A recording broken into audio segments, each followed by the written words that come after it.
I was a kid that wished he had a dad around. I was a kid that wished I would have, been able to hear the words, "I'm proud of you," and I can't wait to see what you become. I can't. Yes, Tom, you really do have big muscles. All those kinds of things that boys long to hear from their dads, Sure. right?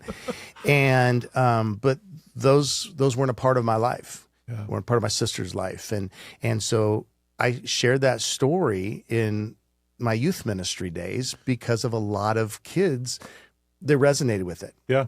All of a sudden, I wasn't this speaker on a stage. It was a speaker with a story that had similarities to theirs. Not necessarily the same, but maybe some of the feelings they felt or their feelingness of brokenness was there. They wondered, well, man, I come from brokenness. Can I be whole as a person? Yeah. Welcome to the True Wealth Podcast, where happiness is more often found in the soul of someone's wealth rather than the size of it. Money, after all, is a tool. It's not the destination. Money is the fuel to advance your core values and your purpose. Join us as we share some inspiring stories, true wealth life lessons, and practical strategies to help you design a life of intention, generosity, and fulfillment. Welcome to another episode of the True Wealth Podcast. We're glad you're joining us today. We have a special guest in our studio with us, Tom Henderson, and it's just nice to have him here. Nick Aamlid, co-host. We have so many questions and so many different ways we can go. But before we do, for our listeners, just give us a little background. Tell us about yourself. I'm really interested in tapping in and digging deeper in the ministry. Yeah. But before we get there, husband, father, most importantly, man of faith, Yeah. believer in Jesus, and we're just here to talk about a lot of different things. Yeah, I love it. I absolutely love it, and honored to be here, sitting with both of you guys. And as you mentioned, and this is the way I actually introduce myself, whether it be in my bio or in on the stage or just in a kind of a conversation like this. Is my name is Tom Henderson. I'm a follower of Jesus. I'm a husband to Laura now for almost 30 years, which is crazy. A father to Isaiah and Chase, and then the founder of RESGEN. And they're in that order because the first three will never change. Always be a follower of Jesus and husband to Laura and dad to Isaiah and Chase. And then, because someday will always be the founder of ResGen, but yet at someday that may not be what I'm doing, right? Sure. And so, a lot of times I think, especially in our culture, we lead with what we do. We say, hey, here's my name and this is what I do. But those first three are the most important to me and will never change. So ResGen, which comes out of Restoration Generation. Yeah. Originally, correct me or explain a little bit deeper, it was really geared towards youth first. Right. So was that a calling you felt? How did that get laid on your heart?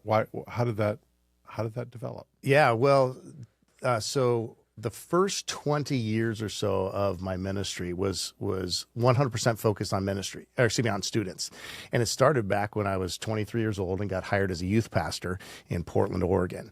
And after 6 years of doing youth ministry in Portland, Oregon, the Lord called us back to Sioux Falls, a place we said we'd never come back to. We said, man, that's a great place to be from, but we don't necessarily need to go back. But God, in just his sovereignty and a little bit of a sense of humor, he said, no, I'm taking you back to Sioux Falls, and worked in a citywide youth ministry at the time that was called First Priority, which was all about focused on training students to reach their friends for Christ, see their schools as a mission field. That eventually merged with a ministry called Lifelight here in town. That's where I really started traveling and speaking. Oh, okay. Was with Lifelight. Sure. I mean, I did some speaking here and there with, of course, obviously as a youth pastor, and then with First Priority, but that's where I really started speaking on the road, started traveling on the road with bands, sleeping in tour buses, having to earn the right to be heard because you're in an auditorium or some sort of concert venue. And by the way, your name's not on the ticket at all. Right. It's the name of the three bands, and they are there to buy their T-shirt, not hear from you. Right. And so having to earn the right to be heard within 30 to 60 seconds, so that they're not taking a break to go get popcorn or the bathroom or whatever, and share the gospel in a clear and concise way. But then out of that, Kevin, what ended up happening was I had a dream, and I actually got to share it this year for not the first time publicly, but first time publicly in that type of a setting with that many people, of how ResGen was really started. And I had a dream one night where I was standing before the Lord at the end of my life, and I heard the words, "Hey, well done, good and faithful servant. Let's show you your mansion. That's waiting for you here in heaven." And I'm like, "Sweet." And I was walking by, and he said, "But I just want you to know something. I just wish you would have trusted me more.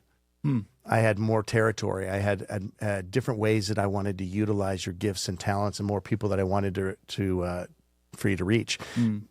So I just wish you would have trusted me more." And I woke up. And, immediately I thought, man, I'm never eating at that Mexican restaurant again, because that was weird. That was really weird. Well, the next night, same exact dream to a T. Sure. And so woke up and thought, oh man, now I can't go to that pizza joint either. I mean, I'm out 2 restaurants now. Eat? And then the third night in a row, same dream. Wow. And woke up next morning and told my wife, I said, honey, I don't know what we're going to call it. But I don't know if it's going to work. I don't know if this is, what even the focus is going to be, but Sure. we have to step out in faith and start this ministry that God's really been calling me to for a long time, but I've been too scared to do it. And she looked at me and she said, finally, because she knew that 18 months ago was when the stirrings began. Sure. And so we went right into doing school assemblies all over the country, started speaking at festivals and doing parenting events. I was saying yes to MOPS meetings. I was saying yes to literally everything just to get reps. If you want to get good at anything, you got to get reps. And I'm like, what do you want me to speak on? Okay, well, I guess I can speak on cooking with your kids. I don't do it, but I guess I can speak on it. I'll do some research.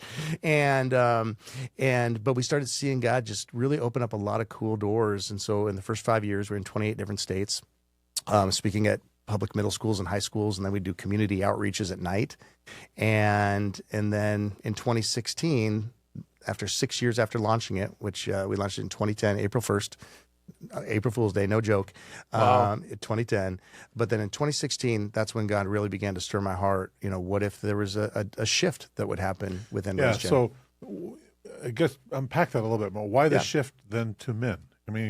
Is it because, why you tell it. I'm wondering if it's like, if I'm going to have an impact on the home through the kids, they go home, and if they're still in a tough environment, what's the father figure like? Wow, what's the relationship with both mom and dad like? Is that what it was, or what happened? It's a great question, and yes, there is a piece of it that's for sure that, for the most,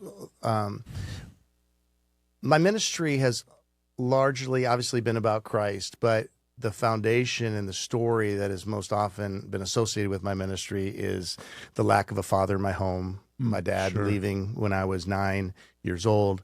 After having affairs, getting married to that gal, my mom moving us from Southern California to snowy Sioux Falls to begin our new normal and all of that.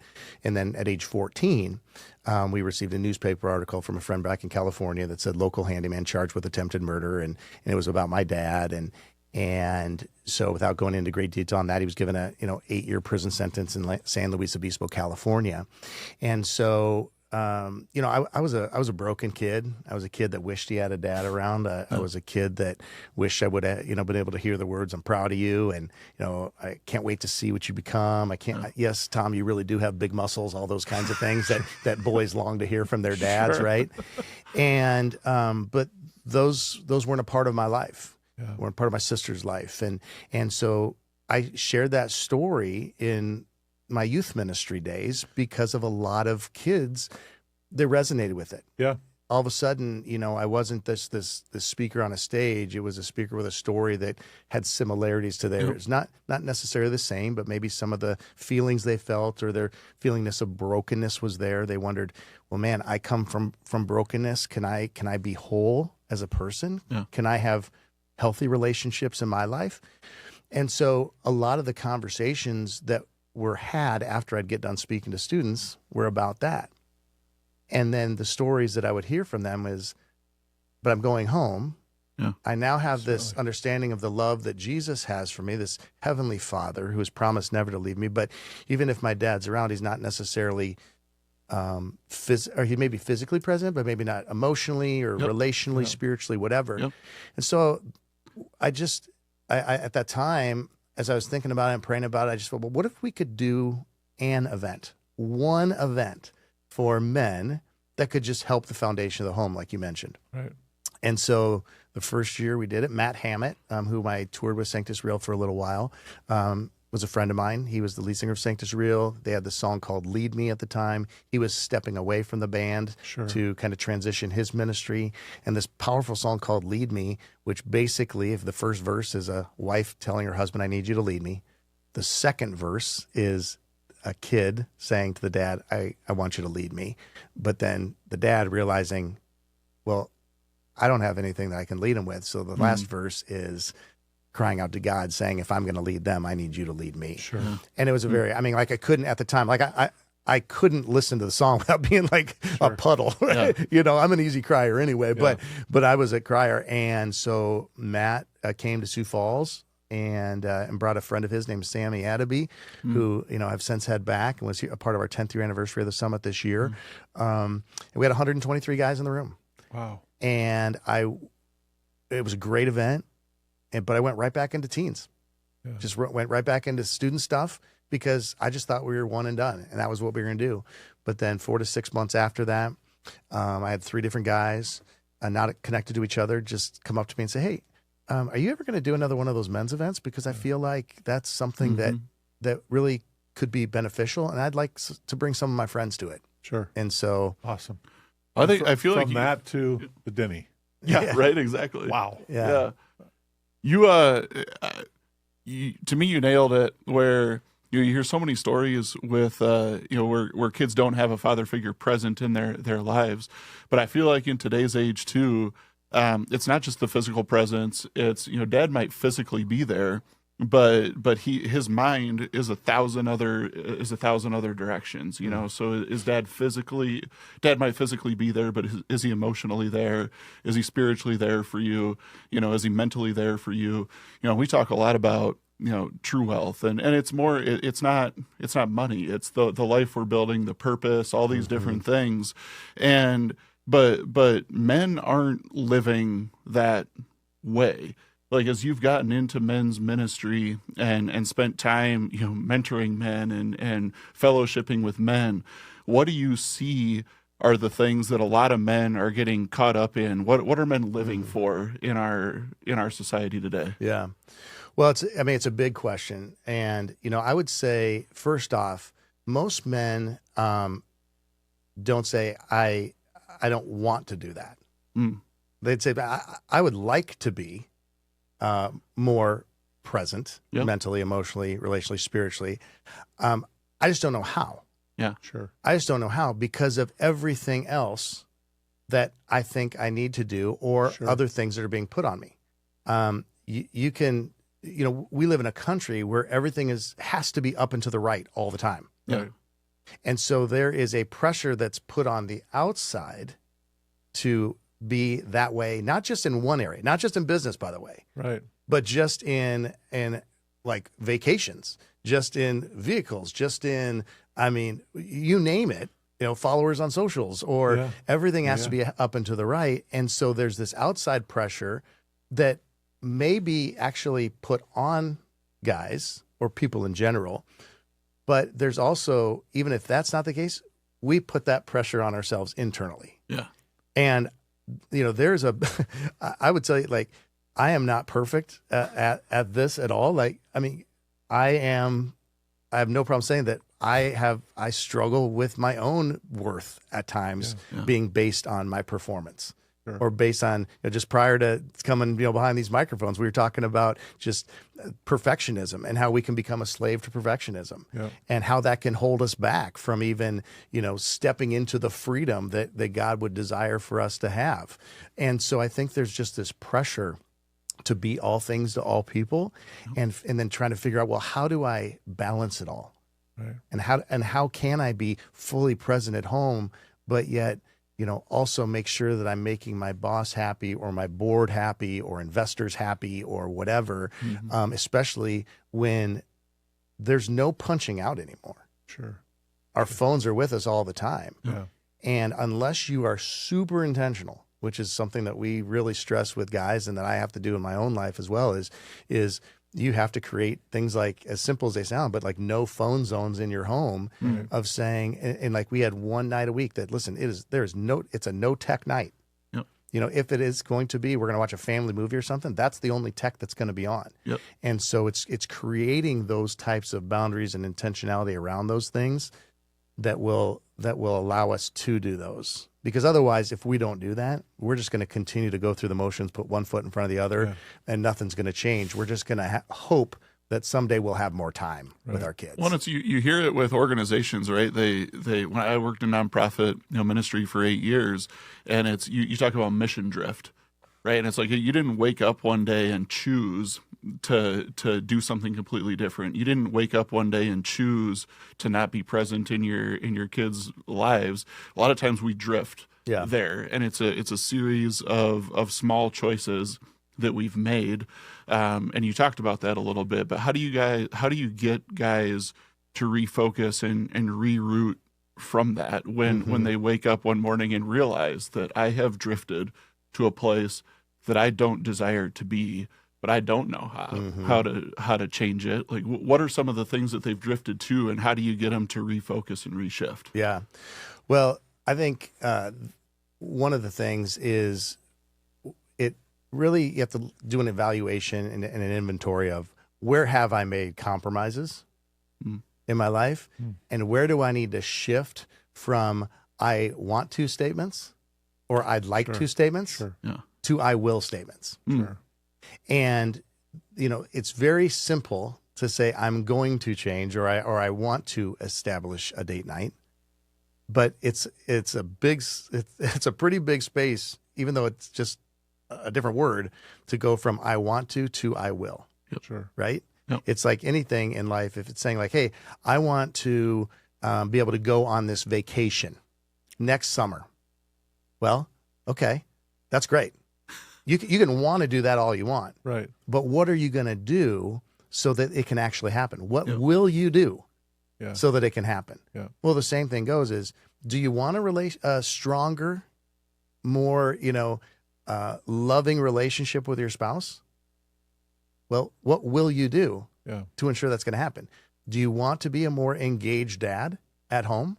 Well, what will you do? Sure. Yeah. Because our natural, which by the way, most of the time, discomfort follows. Oh, certainly. To the I will statement, because we've really become accustomed to be okay with saying, well, I want to do this. Yeah. But when we go to I will, all of a sudden now it's going to cause me to change. It's going to cause me to shift some things. I'm going to be held accountable. I'm going to be held accountable to it. Yeah. Which is, speaking of that, I think that's why there is that piece of, who's on this journey with you. Right. Several years ago at the Men's Summit, I talked about in my message, from intention to action, moving from intention to action. And one of the key components, and it came from a time where Laura and I were not in a great season. Sure. And I'm not going to, Laura and I don't argue. Okay. We have intense fellowship. That's what Laura and I have. Well, that's what we have. Yeah. I have that too. Yeah. But actually, no, mine's a silent treatment. I've got, after that many years together, it is amazing to me. I know exactly what the look means, and because I've done it wrong so many times. Yeah. But it's helpful. But it's interesting. Yeah, well, you got a different name for it, but it was birthed out of it. It was birthed out of that season. And as I was thinking about how do we truly move from intention to action in our life, one of the steps that I think guys often skip, and a step that I found myself skipping, and that this is a great reminder that I need to, probably enter to the self-evaluation chamber right now in my own life on this, is getting input from those that we're wanting to, build deeper relationships with or make changes with or whatever. And this, I believe that this works just as much as in the home as it can in the workplace or on boards we serve in or whatever. So if you're having some relational drift with your spouse or your kids, we can come up with all sorts of great ideas as to how we think that we can get back on track. And we do need to do that because Certainly. we need to take the initiative. Yep. We're going to keep up with the alliteration, evidently. But we need to take the initiative to begin to at least be thinking in that direction. Correct. But one of the things that became super evident is that I don't always think the same way that Laura thinks. I don't know. You guys probably are way better at that, putting on with your wives. You probably know exactly what they're thinking, exactly what they desire at all times. At least I feel that. Yeah. If Right. you asked her, she might say Yeah, differently. Stacey, she might say something different. I'm gonna show wisdom and just remain totally Yeah. silent. Well, the silent treatment. Yeah. I got words for everything. Yeah. But what I found is getting the input from her and saying, what do you think is wrong? What do you think is, what is the wall that's built up? What do you attribute that to? And what do you feel needs to change so that we can get back on track? Certainly. Because how it came about was she wrote me a letter. Honestly, this is exactly what happened. It was a morning where, again, we were in the season and I was getting ready to go to work and I said, man, what is going on with us? Like, it just feels like everything is harder than it should be. Just seems that we're constantly at odds. Like, what is going on? And she said, well, we don't have time to talk about it now, but I asked the question. But I asked the question in a little bit, probably more of a way of I'm being real with you. Like, tell me what your problem is. I'm sure it's with you. Yeah. Your issue. But so I go to my car and I put my backpack on the seat behind the driver's seat, like I do every day. And I noticed that there's something in the back pocket of my driver's seat that I didn't see there. And it's very interesting that I asked that question that morning. Sure. And this magically appeared. Yeah. But she had evidently put that in there the night before. And it was the book, His Needs, Her Needs, Yeah. which was a book that she'd been asking me to read with her Sure. that I just, quote unquote, didn't have time. Yeah. Right. Yeah. And then a letter. Interesting. And she had handwritten a letter of some things that she felt like I'd gotten Were on away her heart. from, Yeah. some adjustments that just she thought that would be helpful for our Sure. relationship and whatever. Yeah.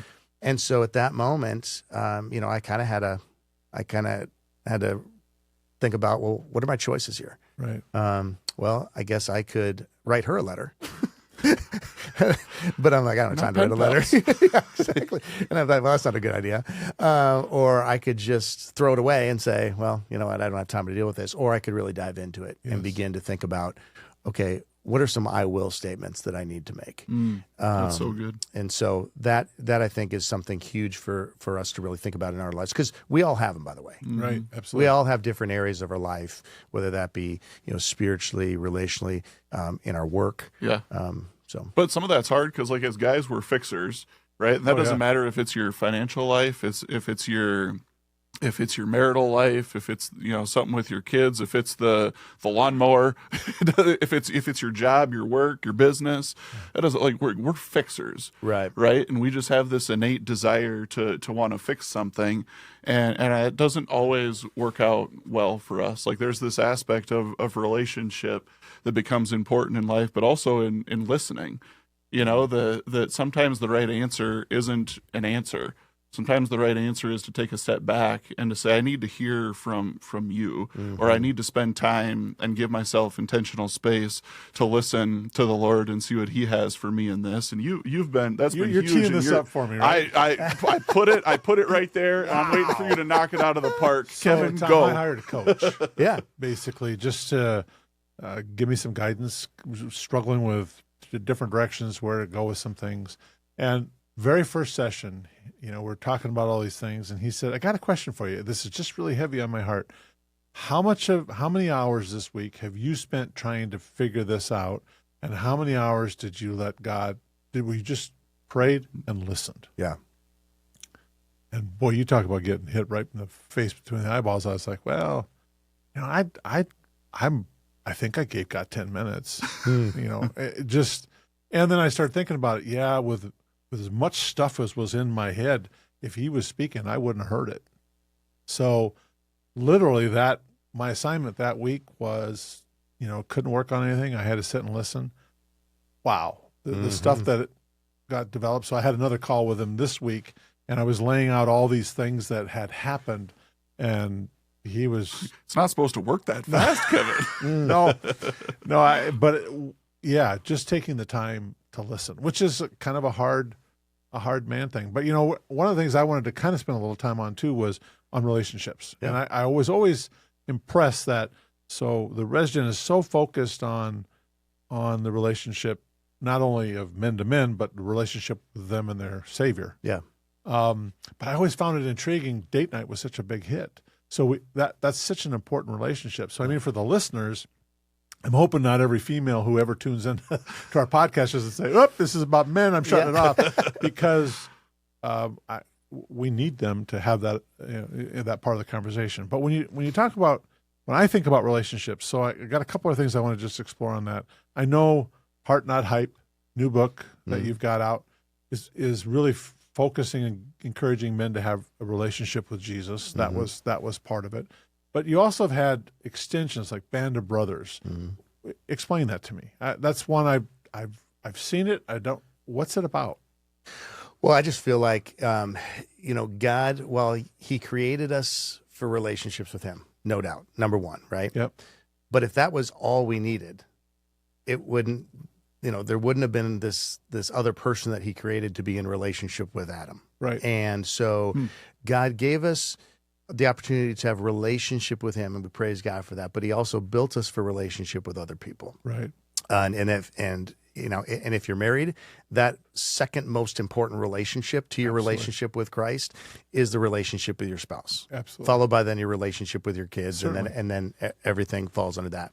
But for men, the importance of Scripture talks about all the time with how brothers are built for times of adversity, and iron is to sharpen iron. Sure. When someone is walking alone and they fall, they are in danger. But when two, there is strength that they can draw from another, and three is even better. Right. So Scripture is very, very clear in the relationship that we are to have with others, and I believe specifically men to have deep friendships with others. Look at Jesus. Right? Jesus, he walked. What did the first thing He did when He established His ministry was he brought some friends on. Yeah. He brought His disciples. Yeah. And He had His 12, for sure. But then He had a deep, Scripture's pretty clear that His relationship with three of them, Right. Peter, James, and John, Yeah. definitely more on the deeper scale than with the others. Yeah. And that's nothing against the others. No. It's just this relationship that they had. And what's interesting is, when you look at two of probably the biggest moments in Jesus's life, Luke chapter 9, in the Transfiguration, Jesus had those three friends with Him. Sure. They got to be with Him during this mountaintop celebratory moment. Right. Experience that. They didn't fully understand it, right? And Peter's like, let's build some tents and let's live up here for ever. Sing Kumbaya together, right? They didn't get it all, but yet the friendships were there for times of celebration. Certainly. Yeah. But equally, they were there during the time of great agony in the garden, Yeah. right? And Jesus is like, I need my friends. I need you to be praying for me. I need you to be with me in this most difficult, agonizing time. And that's the power of friendship, where we develop this strength for times that are in good and in bad and in everywhere in between. The way that I heard it first shared by a friend of mine named Mac Lake, but he talked about how men are really good at having deal friends, and not so much as having deep friendships with real friends. So it's like real friends versus deal. And I'd never heard it that way. And so I decided I'm going to develop that a little bit more. And so, I believe every man needs to have men in their lives that challenge you. They'll call you out, they'll call you out when they see you're out of line, or, they'll say like, hey man, you seem to be a little bit short on your fuse right now. Kind of snapped at your kids a little bit there, or, it just seems like you're just not, even here in this conversation here. So they'll challenge you. They'll counsel you. Those wisdom-filled saints, that they are those guys, they've wrestled with God themselves, and they can counsel you on the tough decisions that you have, and or even on the easy ones. And then they're committed to you. I mean, they're your ride or dies. 3 in the morning. Did my coach call you? Because Yeah, they had. the second thing that he really wanted to hammer home to me was he wanted the names of my 3 closest friends. How many friends do you have? That was, I sat there and I went, wow, I know this guy. I think if I called him, he'd pick up. Yeah. I didn't really have that. And I didn't have an answer to where did they go or why not. That was really convicting for me. I've had a lot of great friends over the years, but to have that kind of friendship, maybe that's why Band of Brothers was kind of resonating to me. But it's like, yeah, I'm, my work is my best friend, and that's sad. And so it was really convicting to me, which is kind of why cherishing relationships, I have one I really cherish, that being my spouse. Yeah. But beyond that, to just have that accountability male person in my life, I couldn't answer it. We need those people. We all need those. I like to call them casket carriers too, right? I mean, these are the people that are going to be. Well, I think I can find a bunch of those guys. They're going to carry my. Yeah, Kevin, he's gone. No, I'm. But sorry about they're that. so committed to you to carry that, and then they'll be the ones to make sure that Laura and the boys and my future grandkids that they're dialed in and That would have be my anything. sons, but to really have someone outside of my immediate family, I felt myself kind of yearning that, wanting that. Yeah. So, well, and I think that's a great thing. And one of the things that I often ask guys when they say, "Boy, I don't know, like if I do, and how would I even find that?" Sometimes we make it harder than it is. Think about when our kids are little, or in your case, grandkids. When you go and when you pick them up from school, I heard so often from my boys, "Dad, can Joey come over to my house? I made a new friend today." Every recess was an opportunity to make a new friend. Sure. But somehow along the way, as we get older and recess stops and opportunities just pass us by, we forget the art of just going up to someone on the quote unquote playground and saying, "Hey, want to be my friend?" Yeah. Which, I mean, as dudes, you're kind of like, that's kind of weird, but, but the questions that I ask guys, so the question that I think we need to ask ourselves is, do we really want that kind of friendship? Right.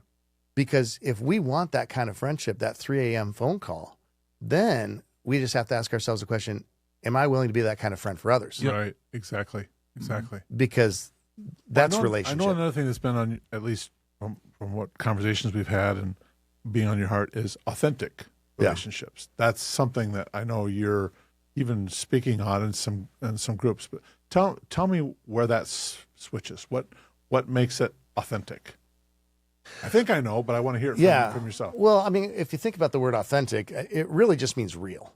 Right? Sure. It's just that you're willing to be real with others. Take the mask off, come out from hiding behind the profession or the paycheck or the position, and just be real. A lot of times I feel like there can be a little confusion to 2 words that are used interchangeably, although they are different. And that's authentic and vulnerable. We use them interchangeably often, but vulnerability is a deeper level. Right.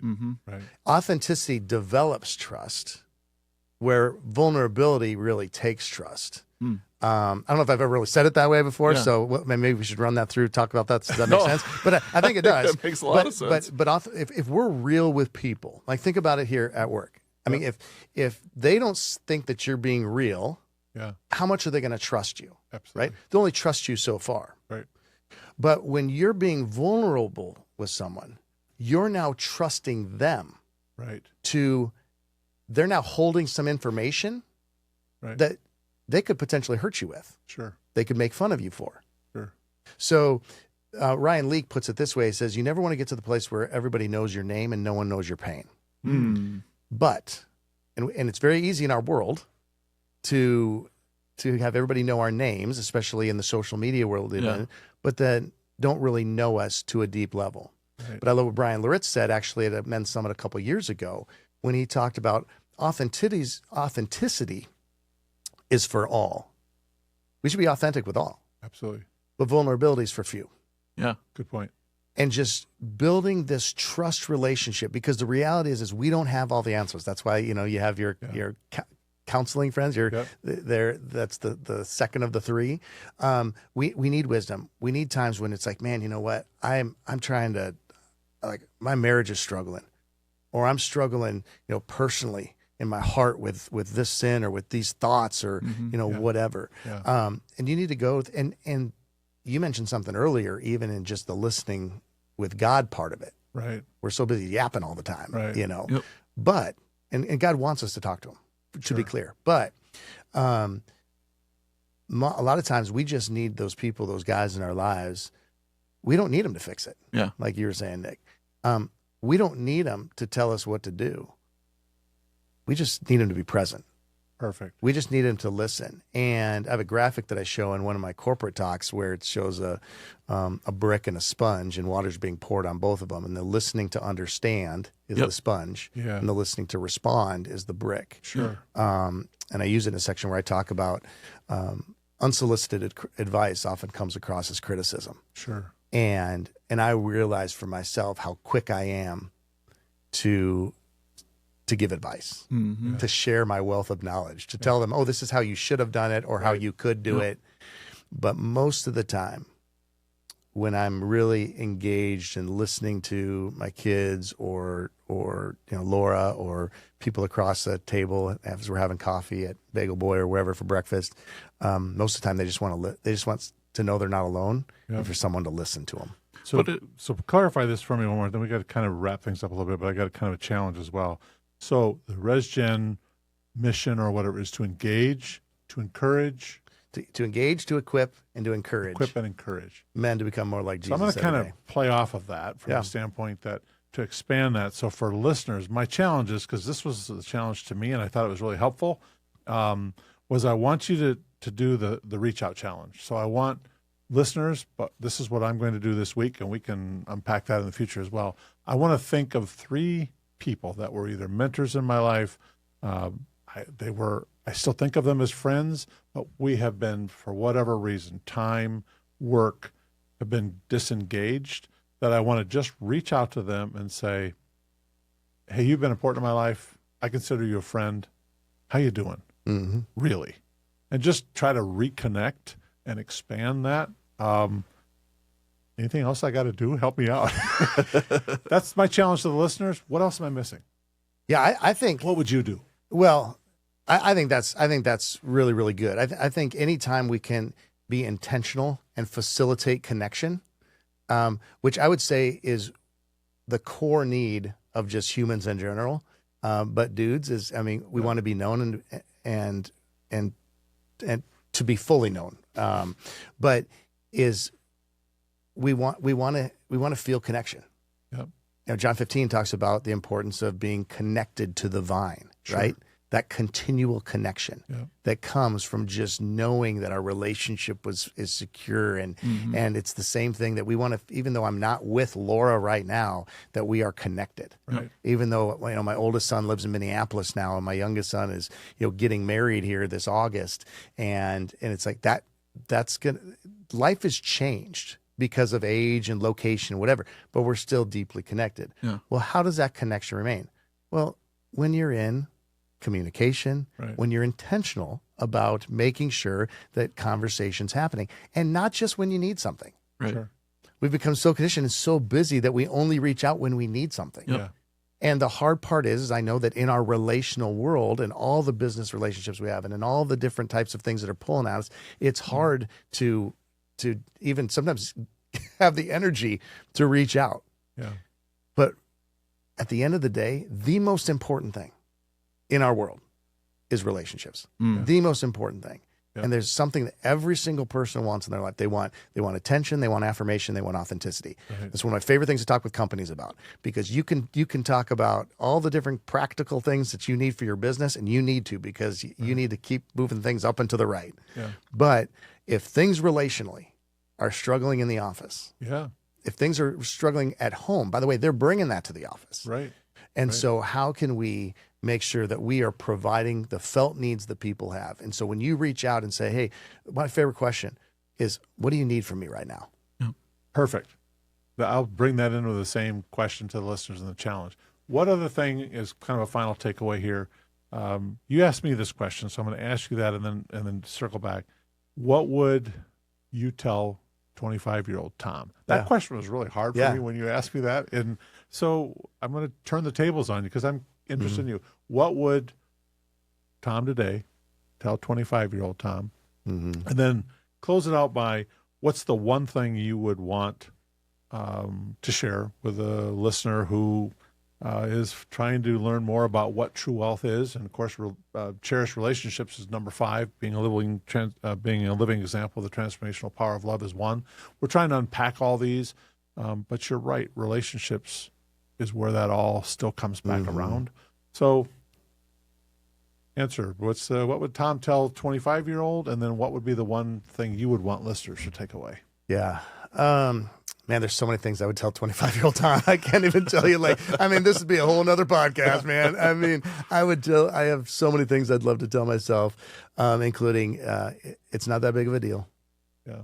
The things that I thought were a big deal just ended up not being a big deal. Certainly.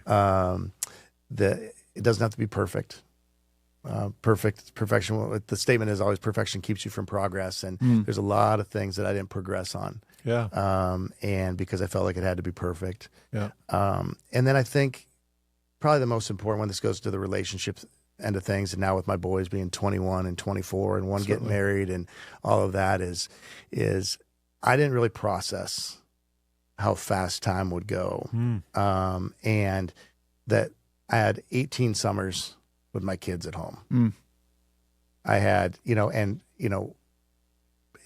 really once they're 16 and driving and all that, time is fleeting. And so really looking at utilizing those breaks from school, even when, we didn't have the finances that we need to do the big trips. We still don't. But all these people are going for a weekend to Mexico. I'm like, wow, that's amazing. Yeah. But just the amount of time that I just didn't take the full advantage of is probably one of my biggest struggles and challenges, I guess, in my brain as I think about it. Awesome. Yeah. Because at the end of the day, that's what truly matters, right? You bring this all together and say, you're talking about the relationships in your life, and it might have even been you. I'm going to give you credit for it, but talking about having a relationship ahead of you who's always pouring into you, and a relationship behind you, someone that you're pouring into, and surrounding yourself with people. Well, why does it really matter? And I think we're starting to see it in our world more and more because we live those through technology. I think that's half the problem, is that we communicate with people through technology. We miss the authentic relationship. But at the end of your life, and you look back, those are the things that matter. Yeah. Right. I think we have a tendency as men in our lives to build it up for other things. Like you have very successful people who are just empty. And I'm sure you see it all the time in your ministry. So, as you bring it to a close too, what do you see? What do you encourage guys that at the end of the day, what honestly really, what matters? What do you build your life up for to find peace, joy? Well, obviously, number one, if you don't have a relationship with Christ, to begin to process and think about that, talk with others that are in that relationship. What does that look like for you? That you mentioned Heart Not Hype. It's a very simple. If I wrote it, it's going to be a very simple book. It's a very simple book about what does it mean to I appreciate that because it was simple. I could read it. Develop your relationship. Well, you've written too. So you're like I'm just trying to catch up to you. But the whole idea of just what does it mean to even have a relationship with Jesus? The Bible's so big. Where do I start? What is prayer? How do I just speak into the sky? That's weird, or whatever. So, that would be number one.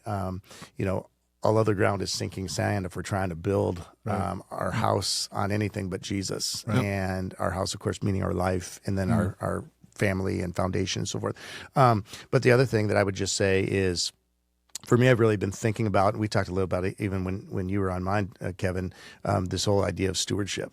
And, I look at the way that the Lord got my attention through a dream 16 years ago now. Well, actually, it was, RESGEN's been around 16 years, but it was about 16 and a half years ago. And it was, I wish you would have trusted me more. I had better ways I wanted to utilize your gifts. And for me, it came down to stewardship. And the reality is we've all been given gifts. Yeah. Every single person has been given gifts, multiple, not just one, but gifts, plural. Some of us have been given larger platforms than others. Some of us have been, even our relationships, right? We are to steward our relationships well. Right. When we stand before the Lord as dads, yes, it's going to be about like us and our relationship with Jesus. But how did you steward the kids that they're my kids that I gave you? Right. I gave you your kids and grandkids. Yeah. They were on loan to you. So how did you lead them to me? Yeah. How did you utilize your life to pour into other people? And at the end of the day, like I want to pour my life out for other people. And that's why I do what I do with RESGEN and with whether that be the Men's Summit or date night or even our corporate events where I share messages that are rooted in Scripture, not referenced. Right. And I love that because I'm going to people sharing messages that matter. And then at the end of the day, hopefully they can go from there and say, I just want to steward my relationships and my life better for the betterment of other people. Because even as I said at the Men's Summit this last year, to be used for God's glory doesn't require a big platform. It doesn't require you to be a great speaker or to have a tremendous amount of wealth or any of that kind of stuff. Yeah. All it requires, if you look at the story out of Scripture that talks about the little boy bringing 5 loaves and 2 fish to Jesus, he didn't hold anything back. He just placed it in Jesus' hands and then look what Jesus did with it. And if we would just look at each day, not just our life, but each day, like saying, God, here's my 5 loaves and 2 fish for a normal Tuesday. Right. What do you got for me? Yeah. Yep. Awesome. Great takeaways. Amen. Tom, I know we've probably breached our time limit and we could go on for hours because I just really enjoy, your openness and willingness to be able to share this. So it's great to have you here. Yeah. Thanks again for joining us on another episode of the True Wealth Podcast. If something we've said today challenges you, I would encourage you to reach out to 3 friends, reconnect, and just say, tell me what's going on in your life. I want to be a part of it. And just share that and be vulnerable, be authentic, like both of those as well. But make sure, too, if you've liked the conversation or you have additional questions, send the questions to info@pinnaclewealth.com. We'll make sure if it's one for Tom or however, we'll get you back on here because I know we haven't tapped on everything here yet. But make sure you like, subscribe, share with a friend, coworker, family member, wherever you listen to podcasts. We thank you for being with us on this journey of true wealth. And why Pinnacle Wealth? Because the pinnacle of wealth is true wealth. Thanks for joining us. We'll be back soon.